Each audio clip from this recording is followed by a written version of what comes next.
Yes, we're here to raise money for the Hope Retreat for breast cancer survivors. It's a program that my sister started over 22 years ago. But there's a reason in life that we have two hands. One to help yourself, the other to help others. So to see all of these women, some of whom are survivors, but some of whom just care about survivors of cancer in general, and they're all here to help others, and I think that's really incredible. It's women meeting up with friends, it's family. They help you out at your lowest point and make you feel seen again. It's a wonderful way to reach others that are also going through, have gone through, or have loved ones that have gone through this particular disease. I love the fellowship and to help other survivors. This event means a lot to me. I am an 8-year survivor of breast cancer, and well, 7.5, but and just to be around so many positive women, some women who are currently battling, some who have battled, and then some who have been caregivers or had a family member. So it just having us all in one room together, I'm sure you can feel it. There's just so much love in one room, and it's great to be a part of it. Come on in. All right, so what am I doing here? I haven't seen you in years. What's new? A few things. No more children, so that's right. Every time I say I've got an announcement, everyone's like, oh, again, after 5 kids. No, I'm back at WDIV, now the first chief meteorologist in Detroit history. Wow. First female. Love it. Yeah, and that was sort of unexpected for me. I'd been out of the business for a while. I was still doing weather, but I was also doing radio. I had owned my own production company, and God had a different plan for me and led me back to Channel 4, which I just never quite thought that would be my path. But as you've heard in my life, I get a few curveballs here and there, and this was another one, but this was a good one. I remember visiting you, and I know you'll remember this. Okay. Just after you got married. And I know I said to you then that your life was perfect. And your house looked like it came off a Pinterest board. And everything was in perfect order. You had a beautiful nursery, and Ava wasn't even born yet. Like, it was spectacular. Do you remember? I do. Your life looked like Martha Stewart had just stopped by with a hot glue gun, okay? And you had no idea, as no one ever does, that things were gonna change and that you were gonna have to rebuild again and again and again. So you had a baby. Eventually your husband gets a new, what do you call that, assignment. Right? Yes, he was a naval officer. So Also my ex-husband now, just like Lila. when life handed you a hurricane, literally, did you ever think, great, I mean, what am I gonna do? Talk a little bit about how, was that the first real big? No, believe it or not, there were several big things. And I guess this is an appropriate time to tell you, so it looks like I'm wearing gray and I'm wearing black. I'm actually wearing pink as well. You probably can't see this in the back, but I have my pink socks on. And the reason my pink socks are underneath my black boots and my gray dress is because everyone is fighting a battle that you don't realize. Some people have scars that are on the inside. Some people may wear a pink boa and a pink tutu, and they're out there, and others are battling something that you aren't aware of. It's hidden. And so I've always chosen kindness to everyone, whether it's a rude server at a restaurant, whether it's because they may have that pink sock on and we don't know. There's something underneath that we're not aware of. So that's always how I've looked at life. And so I did have some challenges, but nothing that really, at that point, prepared me for that. And so we evacuated, we lost our home, thought, all right, we'll rebuild, no problem. And then insurance said, no, we don't give you anything. And so that was a challenge. But what's interesting is we rebuilt. I came back to work. I was blessed. I came back and I actually did Kim's Good Health because Lila had left. They didn't have a weather opening, so I did health. But what's interesting is when I look back on a lot of things in my life, but in particular Hurricane Katrina. My parents also lived down in Mississippi with me. We had homes that were 5 houses away. My husband was out to sea. They lost their home as well. At the time I had 2 young children, Ava and Aaron. They were 1 and 2. And we were in a hotel. Both our homes had been destroyed. And we had no idea what to do next. And with these 2 babies, you can imagine being stuck in a hotel. There's no fuel, you can't go anywhere, no restaurants, or nothing's open. You have no money. And so my dad would take Ava and Aaron to just give me a break from being cooped up in a room and run them up and down the hallway and up and down the hallway. And we lost my dad 3 years ago. And I would give every single possession that I own, nothing in that house, I would give it up all over again if I could spend 5 minutes watching my dad run those kids back and forth. And I tell you this because sometimes the worst day in your life may actually have been the best. And you will look back on it someday and you will find that silver lining and that gratitude. And so when I look back on Hurricane Katrina, I don't see a house, I don't think about the things that I lost. I think about my mom on the phone in the room talking to my grandmother, who's also not there anymore. And I'd love to hear that conversation again that she had with my grandmother. It's people. It's the loved ones in your life. That's all that matters. So yes, it wasn't easy. There'll be a Christmas where I lost my Christmas decorations and I'll think, oh, I can't wait to see that ornament. It's not there. Those things just don't matter anymore. They just don't. And so that's what I've learned from it. And I've taken that through everything, every experience, every time I get knocked down, I think about all the things in my life that I have instead of what I don't have. You've been through. Next question. It's so good. 2 minutes in and you got me crying, Lila. So you've been through, though, so much. I mean, when we talk about Katrina and losing your house and losing your job, losing your dad, single mom, all of those things. Mm-hmm. Is there something that you would now tell that younger self to prioritize that you didn't prioritize then beyond what you just said to us? Yes. Tell me it's a nap. I was just going to say, and it's still a problem for me, myself. And it's part of the reason why I truly believe that my cancer spread so quickly was because I was not taking care of myself. I was putting myself last, as we all do.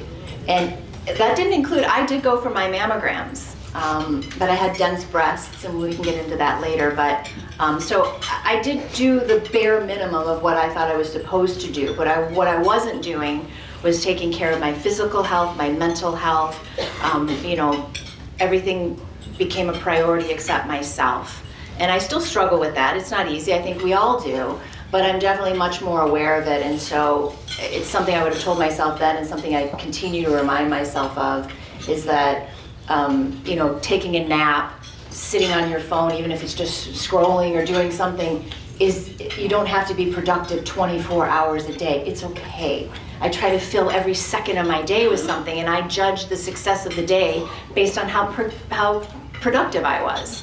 So I've learned, when I can, it's okay. It's okay to do nothing sometimes, which you and I both really, really struggle with.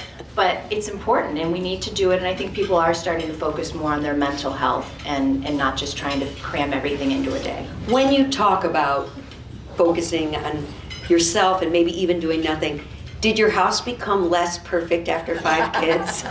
So you and Devin Skillian are 2 people that I have really not just allowed into my home, but have gone into the cracks and crevices of my home. And Devin, who by the way announced his retirement last night, and I'm heartbroken over that. But so Devin helped me move when my husband was again a naval officer, and we ended up stationed in Rhode Island, and Devin helped us move. And to this day, if he were on this stage right now, he would make fun of my color-coded Rubbermaid bins for the holidays and for everything else. Orange and black is for Halloween, red and green for, I mean, am I the only one that? Yes. So, and I'm sure he's even said it on the air, you know, if you're with me too long, I will probably stick a label on you because, so it's not as organized, but yeah, it's one thing that everyone's like, you gotta let it go. I try really hard, but I feel better. And with 5 kids, you really have to be organized, or it's really stressful when you can't find things. And Okay, but you were organized when you had no kids. I know, you're right. Yes, All right. yes, it's still organized, Isla. I want to circle back because in case we forget, because I know how we are. Yes. So you mentioned dense breasts. Yes. Is there, whether it's tomosynthesis or what is it that you recommend to people, because people don't take it into consideration? And before I even say that, we should let people know it's not that long ago. What is it? Six years? 7 years. Yeah. You were making breakfast and you felt alone. Take us back to that. So I had just gone through a very difficult divorce that was, I had no choice for my safety, for my kids' safety. I had to go through it, and thought that was the worst thing that I would ever go through in my life. But no, you know, apparently, you know, I always say, you know, rock bottom has a trap door, and it's not your rock bottom. But I was making breakfast with the kids. We were in a new home. Everything was okay. And I bent over. I was making waffles, and I bent over to pick something up. And you know, when you wear a nightgown, how you just kind of like hold it against your chest. And I did that, and I felt it. And I just thought, oh God, no, not now. And keep in mind, I had done health. I was a health reporter for a short time at DIV, and had done a story on a woman who the same thing happened. She was ordering pizza and she had an itch, and all of a sudden she felt it. And I was doing a story with her husband because she had passed 6 months later. So I remembered her. And I went to my doctor, and I had just had a mammogram. And it was okay. It was, I mean, I didn't have to go back, nothing.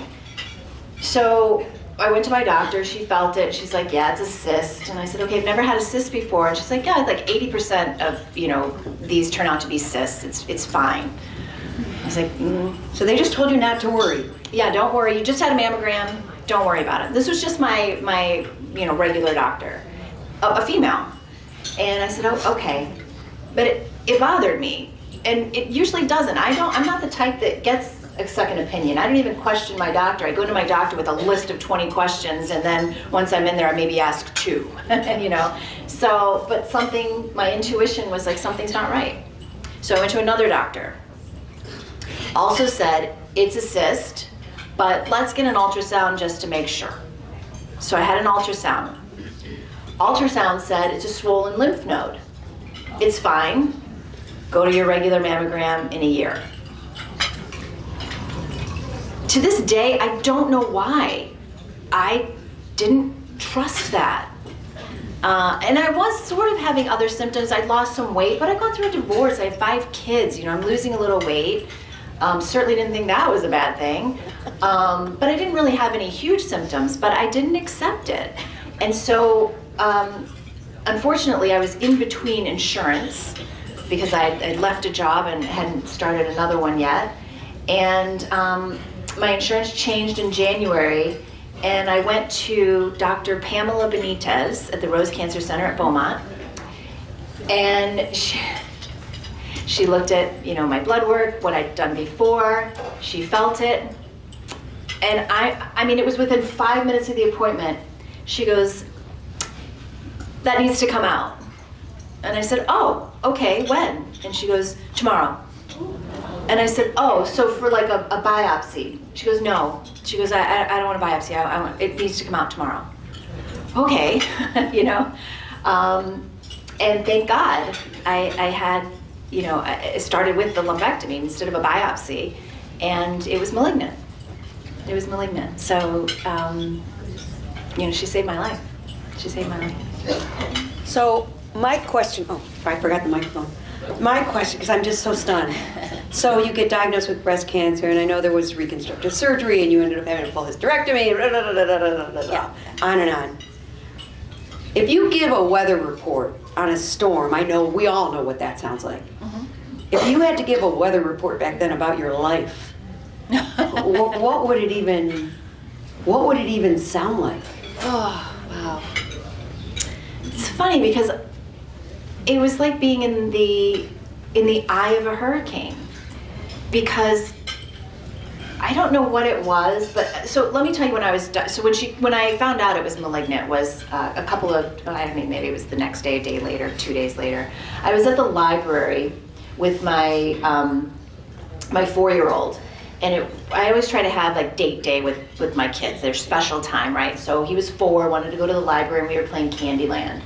And my phone rang, and it was obviously Dr. Benitez. And I thought, I gotta take it. So I took it, and it was like ripping off a Band-Aid. She didn't mince words. She was like, hi, it's Dr. Benitez. We got the results back. It is cancer. It is malignant. It is stage 3 aggressive. And just, I was just stunned. But what's interesting is, so, you know, I finished the game with him. And when I got into the car, I called my mom. And he had fallen asleep. I was driving, and I told my mom, and my mom, first of all, was June Cleaver. She was, you know, just stay-at-home mom, kids are everything. But my mom doesn't handle situations very well when they're, you know, she's a bit of a panicker, a bit of a worrier, worst case scenario.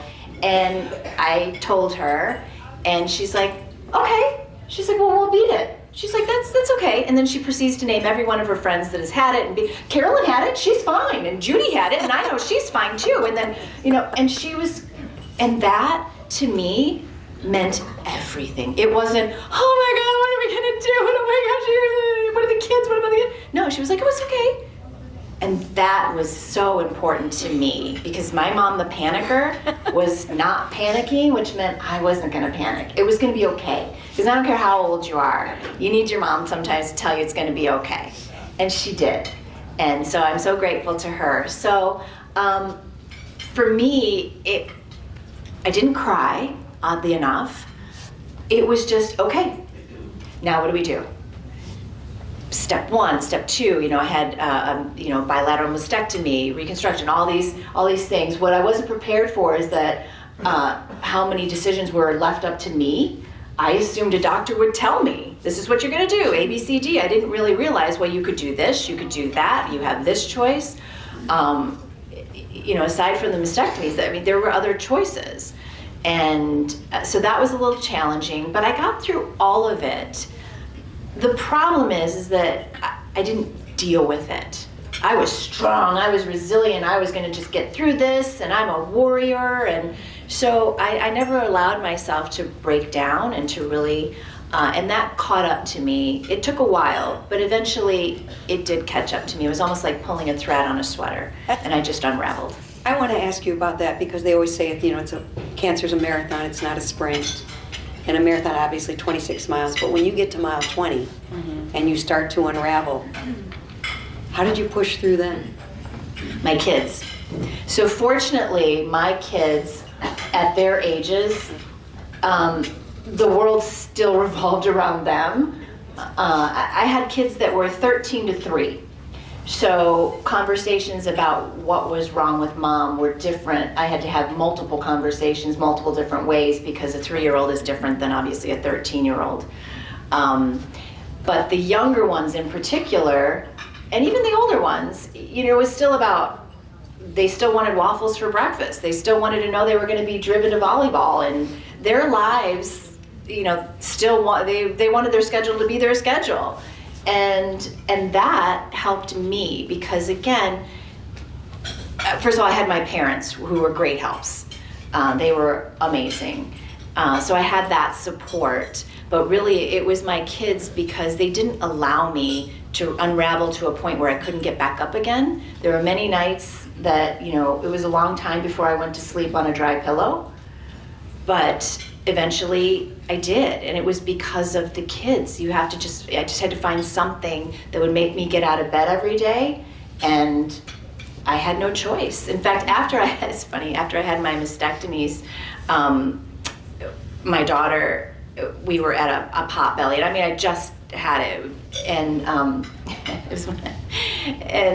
we went to the bank, and I wasn't thinking about the fact at the drive-thru, like I couldn't raise my arm to get the thing out, and so she had to she's like, oh my God, Mom, seriously? She had to reach across and do it, and we just kind of approached everything with humor and the humor in it, and I think to them, the same way as my mom was with me, is that if Mom can laugh about it, then Mom's gonna be okay.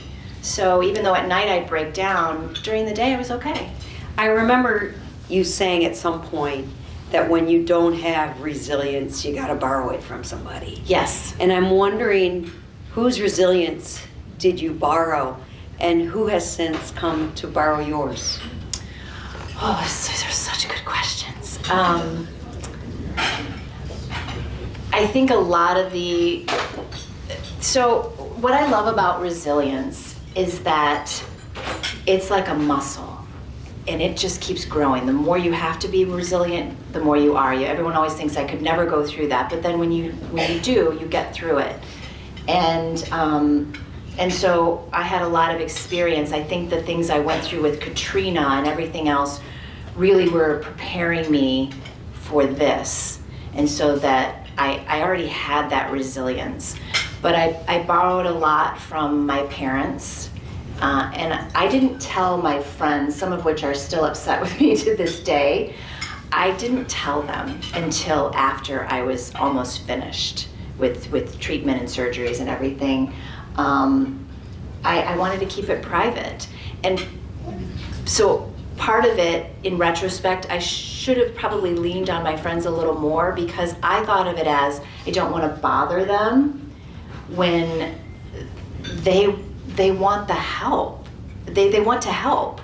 And I sort of denied them that, and I didn't really think about it until I had friends, then I met friends that were diagnosed, and I thought, oh my goodness, I want to help. And when they don't let you help, it's hard because you want to do something.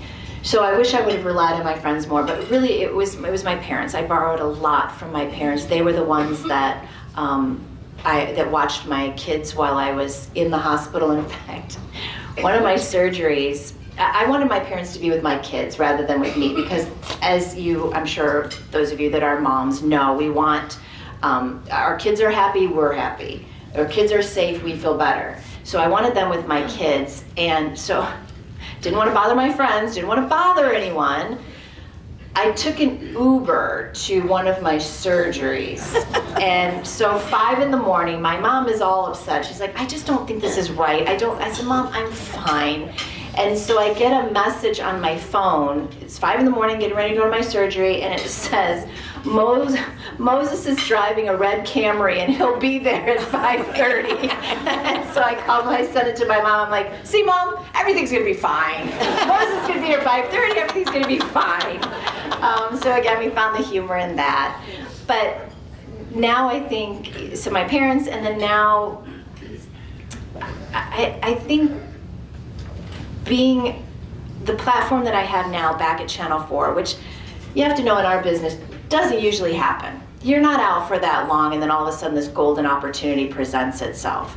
But what it's done for me is to kind of bring me back into the community, into events like this.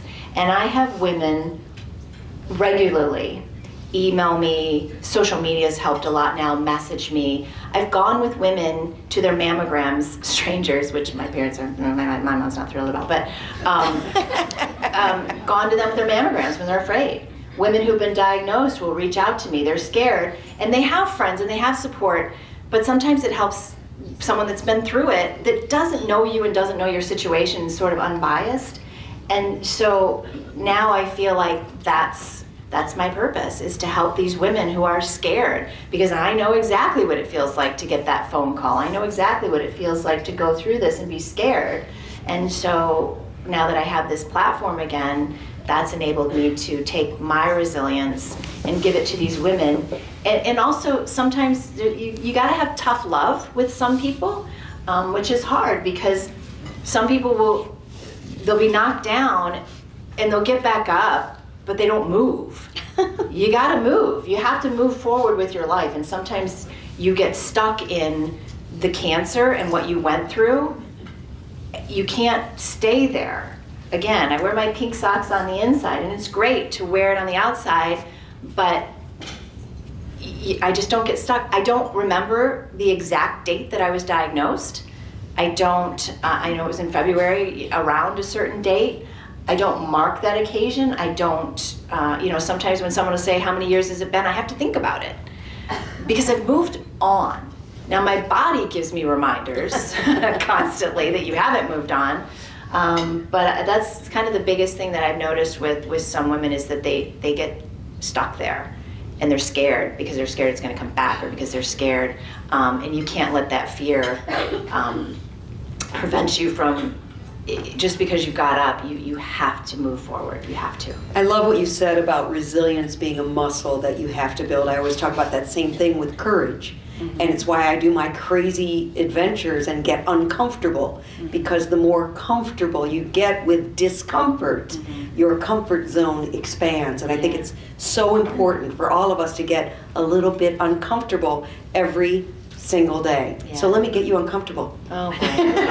Wait, let me say real quick, because we're talking about resilience.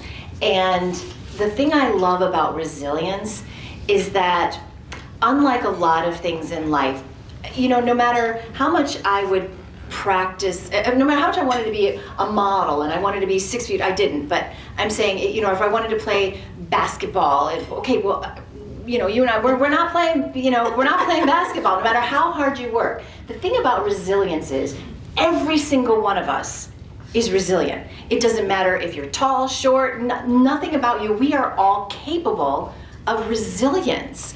So, there are no limitations with it. It's in you. You don't think you have it, but when you need it, trust me, it's there. It's amazing what you'll find out about yourself. Yes, it's so amazing. Okay, so I always talk about you as the queen of reinvention, the queen of resilience. But I want you to be honest and tell us, was there a reinvention attempt that really failed and you're like, well, gee, that didn't go as planned? Oh, gee. Yes, many along the way. I went into radio, and I loved it. It was quite honestly one of my most favorite jobs. I mean, You can do it in sweats. I could do it in my yoga pants. One day I was walking down the hallway, and my program director, he's like, I think pajamas is pushing it a little bit. I'm like, they're not pajamas, they're leggings. Like, come on. But it was one of my most favorite jobs. And in the middle of that job, it was the holidays, and we were playing Frosty the Snowman. I went to a commercial break, and my boss called me and said, guess what? We've changed formats. And they were playing, like, I don't even remember what it was, like Nirvana or something, when I came back on air, and I was like, oh, I don't know anything about alternative rock. He's like, yeah, you don't have to, because you don't have a job anymore. And so I was like, wait, what? Like in 30 minutes, I have no job, and that's it? So that didn't work. And that was like a week before Thanksgiving. Yeah, it was a week before Thanksgiving. Did you even make a turkey? Because of me, yeah, I did. Because guess what? People wanted turkey. They were expecting turkey. And so you just, again, I could have stayed in bed and cried for a week, but what good is that going to do me? So that didn't work out as planned. There are a lot of things that just didn't quite go as planned, and everything though leads you to the next thing. If all of this, raising 5 kids and managing a career, was an Olympic event, and I gave you a podium, what was that gold medal moment for you as a mother along this journey? And I guess the side question is, would your children agree? Oh, wow. That's such a good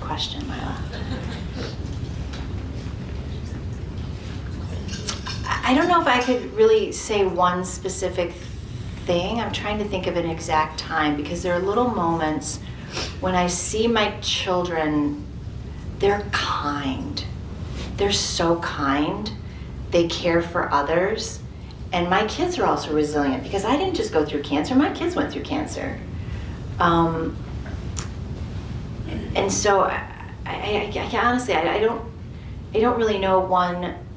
Listen, Lila, you rode 500 miles on a bike. I can barely walk to the end of the driveway to get my mail without, being like, oh, look, I did it. So I don't know, maybe Olympic sport's not right. But yeah, I just think that my proudest accomplishment, I always say, it doesn't matter what I accomplish in this life. It doesn't matter if I could win a Pulitzer Prize. I could be just do all these fantastic things. If I screw up raising my kids, there's not a single thing that I've done that matters. Nothing. If I don't raise them to become good human beings, and I don't raise my kids to be successful. I raise them to be kind and happy. Those are my 2 requirements. Speaking of which, my son. Which one? You got 4. My son Aaron, the oldest son, he went to school in Tampa. He's at USF in Tampa. And he was my kid, we called him the mayor. He was pre-law and he's going to this. Were you scared during the hurricane? Yeah, terrified. Oh my God. Terrified, yeah, his campus didn't survive. Terrified. But he's the kid that will figure it out. But he called me in pre-law and everything, and then he said, he was running for student government. He calls me, he's like, I got it. I'm like, wow, student government, that's awesome. He's like, no, I made the men's beach volleyball team. I was like, woo, here we go. I wanted you to go to U of M, and sure enough, you went to Florida. But then he calls me a few weeks ago. He's been working and he's managing a pickleball club. And he's like, what would you think? I love him. I know. That's why when you said pickleball, I was like, oh my gosh. And he's like, what would you think if I just finished my degree online because they've offered me the general manager position at this pickleball club? I'm telling you, it's the hottest sport in America. And he's working right now. And I said, well, the whole town, Tampa's been destroyed. He's like, yeah, but the pickleball club's open. Everybody's available. And I go, but who's playing? He goes, everybody. He's like, we are booked for days. So pickleball, I've got to do that. But so anyway, there's no really one moment. It's just several moments when I see my kids be empathetic to others, when they understand that life is not as perfect. I wanted to create, just like my house when you came over with Ava. I had the perfect nursery. I had all of this stuff. And I remember she came home, I'm like, I don't even know how to feed you. But I've got like the 12 washcloths I was supposed to get. And so I just, watching them be kind human beings and knowing that because they've seen me get back up again multiple times. And now they can too. While you were juggling all of this, what was the crappiest piece of advice you ever heard from anyone? And did you resist the urge to throw something? Oh, wow.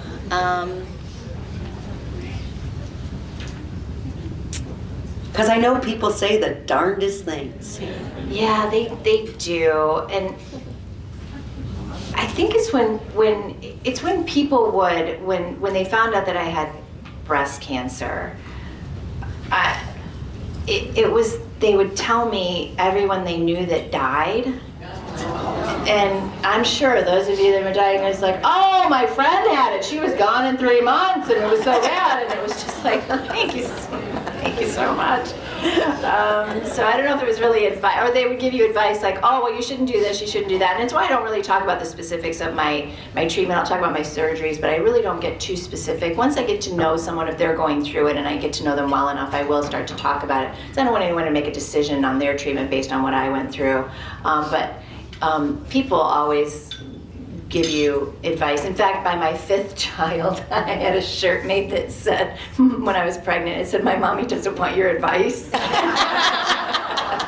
Because that's the other thing, like people will come up with you and they'll be like, oh, you shouldn't do this, you shouldn't do that. And so by the 5th, I was like, well, screw you. So yeah, I don't know if I've answered any of these questions, but I don't know. It's okay, I love you. If you could give one piece of advice. I was going to be like, what's your favorite color? So yeah. Jeez, Lila. If you could give one piece of advice, though, to the people in this room, especially the ones who feel right now like they're going through that never-ending storm, what is it that you would tell them that would help them through the thunderstorm? I think there is always something that you are being led towards, I believe. Let me answer it. I was going to answer that in a minute, right? Bring it on. I'm going to answer it. I know it's totally fine. Well, it's funny. I went to an event with Bernie Smilovitz a few months ago, and it was this. They were honoring all these police officers and telling these, unbelievable stories of heroism and tragic stories and this and that. And Bernie and I are sitting there, and Bernie's phone goes off, and his ringtone is the Curb Your Enthusiasm theme. And so, being Bernie, what does he do? He's like, Kim, turn it off. I was like, oh, it's not mine, it's yours. And then he just kept letting it ring because it was my thing. Anyway, now I don't remember. What question did you ask? For the person in here who's going through so much and thinks it's never going to end and doesn't feel very resilient, what do you want to say to that person? It may not go exactly as you want it to, but life doesn't. But it goes back to what I said earlier, where sometimes the worst day of your life turns out to be the best. And so somehow, I would always get through it. I was always getting through things. I gotta get through this, and then I'm gonna be happy. And then I've gotta get through this, and then I'm gonna be happy. You can't, because you're always going to be going through something. The challenge is to find the joy in the journey of what you're going through. And in breast cancer, or watching someone go through breast cancer, or any trial in their life, it's hard. It's hard to find the joy in it, but it's there. And so for me, anything that I'm going through, I have to find that joy. I really do. Today's a good example. It's been a day already, and there's a lot going on. But today I got to see a friend that I haven't seen in so long, that I miss so much, and I'm surrounded in a room of women who, there's so much love in this room, so much energy. I do a lot of these events, so does Lila, and there's certain events that are just special. And this one is special. And the love in this room, you can just feel it. So this is my joy today. And, gratitude. You talk about writing things down. I'm not the best at doing that, I gotta be honest. You should get a journal. I know a good one out there. Well, it is a gratitude journal. So I have so many gratitude journals. That's the problem. People put them in their drawer. Well, here's the problem that I'm sure other people go in here too. I always feel like I have to write so much. You don't. I really do want to get in the habit of maybe just a couple sentences a day. I feel like, because I'm an overachiever, like I have to write this whole story every day about my day, and you don't. It just one or two things that I'm grateful for. So that's what's great about a prompt-based journal, that just gives you 3 spots for your gratitude. Yeah. What's your priority today? It's so, so important. Yeah. But I think it's also important too. I mentioned I fail every single day at something. And what I've tried to learn is that I have to give myself grace. And fail forward. You're not failing if you've learned something from it. Yes. So if you can fail and say, all right, this was a good one. This was a doozy. Right. Yes, exactly. But it's not going to happen tomorrow, and it's going to make a super funny story at some point. Oh my gosh, yes. Right? So many things that I look back on that were just mortifying at the time, or just whatever. If your kids were to describe you with, let's say, 3 words. Okay. What would those 3 words be, you hope?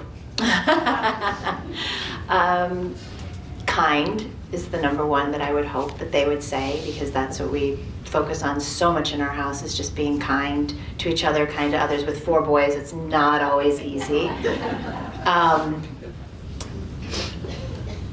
Loving. I want my children to always know that I love them. And I think it goes back to the resilience. I wanted to protect my children from so many things, and you can't, because it's their story. And I never wanted to be a single mom ever, and they deserve a family, and like I grew up in, is what I thought. But they're resilient, And when they go through a challenge, they know that life isn't perfect, and I can't keep them in that bubble. And I've prepared them for that. So I hope they do see my resilience, and they know that mom's going to get back up, and I'm going to get back up too, and that life just it just isn't perfect. And you want it to be perfect for your kids. But my older son, I'll tell you, he said something really fascinating to me, because I was apologizing to him that he didn't have what I thought he deserved with two parents. And he said, he goes, sometimes, Mom, he goes, you learn from your parent that isn't giving you what you need. He's like, sometimes you learn what not to do. Sometimes he's like, you're not just teaching your kids what to do, but what not to do and what they don't want to be. And that was really, I thought, pretty interesting to me that he looked at it that way. And so it's messy. It's just not perfect. And I'm a perfectionist. I want it to be perfect, but I found really the joy in the messiness. I saw your perfection big time. I know, very type A. I still am. I now say that I'm more like type B plus, A minus. I'm trying, but I'm giving myself grace now. And by, again, we talk about the joy in things. So I wanted things to be perfect for my kids. Obviously, as a single mom of 5, and now that I have to work, the guilt of that, I can't be at every single thing. But now that my older children are out of the house and they're in college, that guilt was wasted, because they have called me multiple times and said, oh my God, my roommate can't even figure out the bus schedule because they have to call their mom to figure it out. Well, I, out of necessity, couldn't be there for every single thing for them, as many things as I possibly could and humanly could. But there were some things that they had to figure out on their own, which I thought was awful. It turned out to be a blessing. Right. Such a blessing, so. Now, there's more surprises to come, because that's just the way life is. None of us gets out of here alive.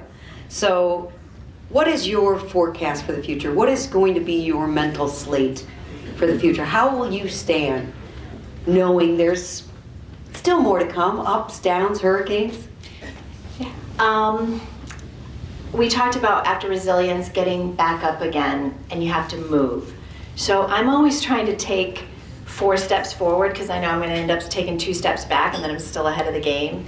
So when times are good and things are good, I really absorb all of it. And with breast cancer, unfortunately, it doesn't end, when you get to ring that bell. And I think a lot of us know that sometimes after you've battled breast cancer is harder than during. In your body, and it's, even if the cancer hasn't returned, your organs, you have other issues, especially for women of a certain age. If you're like me, you can't have estrogen and hormones and things like that, and you're trying to go through life. It's the after that's really, really difficult. So for me, I just have to focus on, it's okay to take time for myself. It's okay to not be perfect all the time, and just give myself grace. So my forecast for the future, now it's like grandkids and things like that I'm looking forward to. It's the next stage of life that I'm hoping is going to be really beautiful. And I know that if things will come up, they always do, that resilience, that muscle is still there, and it's stronger than ever, and I'll get through it. And beyond grandchildren, this is the last question. Do you still have a dream? Something that hasn't happened yet that you're still hoping is going to happen? And just as a value add for everybody, what's the key to going after dreams after you have been knocked down again and again? I think I've learned the difference between a goal and a dream. I've always been so goal-oriented that I would, the next goal, and then I would get to that one and it would be the next one. And I've sort of allowed myself to dream a little bit more than I did before, and enjoy the moment and the journey rather than just the next thing and the next goal. I also, anyone who's been a single mom. I was a single mom for 11 years now, and didn't date. My kids were everything to me, and I found love in the last year. And Ooh, please dish. And I didn't think that was important in my life because my kids were my world, and I built my whole life around my kids, and they're still my world, and they're still everything to me. But I thought that I was just going to be the fun single grandma that's, and I found out that there was that part of my life that I wasn't allowing myself to want and admit that I wanted. But I did, and so having someone in my life that's now a partner and that I allow myself to rely on a little bit in some ways and not be so independent and strong all the time and resilient all the time, to allow myself to be vulnerable has been really challenging for me. But there's beauty in vulnerability, and out of that has come just some dreams that I didn't allow myself to have before. Ooh, I love this. Where'd you meet him? So his name is John, and I can't believe I'm talking about it because Oh, let me tell you, what happens at Knollwood goes straight to Facebook and Instagram.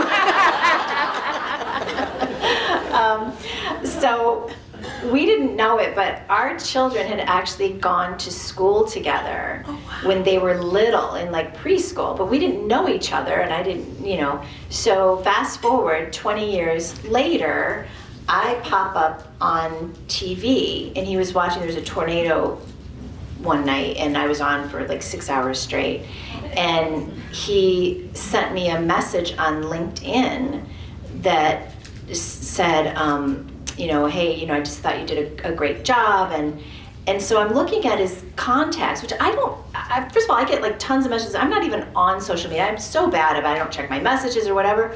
For whatever reason, I clicked on that message, and if you go back, there were like, I'm not kidding you, probably 100 to 150 messages, and for whatever reason, I clicked on that one. And I looked at his content, I'm like, why do we have so many mutual friends in Grosse Pointe that all went to the Grosse Pointe Academy? And then I saw that he was president of the board at the Grosse Pointe Academy. I was like, oh, interesting. And I was like, how do we know each other? And he's like, well, I think your kids went to the academy. And then it just, for a year, we would send a message maybe every 2 months, like, hey, how you doing? And I mean, this went on for a year. And of course, I'm not thinking in those terms. And then one night, my kids weren't home, and I sent him a message, and for whatever reason, I was just feeling kind of sad, and I said, my kids are out of the house. He's like, yeah, mine too. And then it just kind of went from there, and it was just... Can you just see the little hearts coming out of her head right now? Yeah. Can I be in charge of the bachelorette party? You're all invited. Give it up for Kim Adams, everybody. Thank you so much. We thank you so much for sharing your journey, for being a part of this. I know you had a day, and I know it was going to be busy even before you knew it was going to be a day. Yeah. And we are so grateful that you came today. And I love you. I love you too, and I appreciate you